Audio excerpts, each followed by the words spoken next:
To have and to hold, from this day forward, for better, for worse, for richer, for poorer, in sickness or in health, to love and to cherish, till death do us part.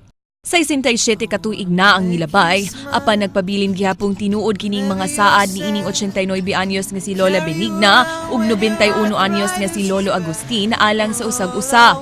Unom ang nahimong bunga sa ilang kaminyoon, apan di na nila maihap kung pila nakabuok ang ilang mga apo ug apo sa tuhod. Apan wa makalimti sa ilang tagsa-tagsa kakasing-kasing ang ilang love story. Sugilon sa duha nga ni atong panahon sa gubat sila nagkaila sa may barangay Mabolo.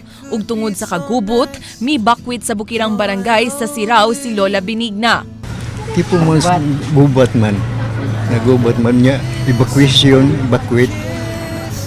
Ya, di baglagi on sa army. Ako niya din niya si Ato Bukid. Nangita na siya na ako nitungan na siya dito sa bukid. Ay, iya kang giapa sa bukid. Nakatultol man ka siya. Pagbalik nila sa syudad, ni propose dayon si Lolo Agustin.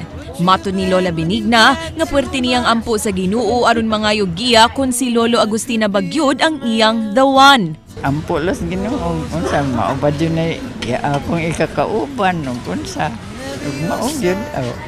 Stick to him. Bisan og dulaan 70 ka tuig nang kasal ang duha, sama gihapon sila bag-ong manag-uyab tungod sa kasweet.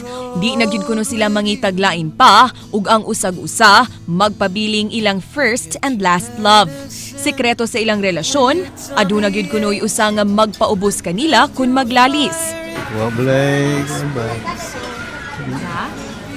Way. Ba? Yan lang. Pulos na lang mo kayo, sigang agi, go, magsunog na. Bisag pobre, malipayan lang, kaya magsinabta naman, that is the most important. Igo na lang silang manimba karong Valentine's Day isip pagpasalamat sa Ginoo sa paggiya sa ilang relasyon ug mensahe nila sa usag-usa. I love you.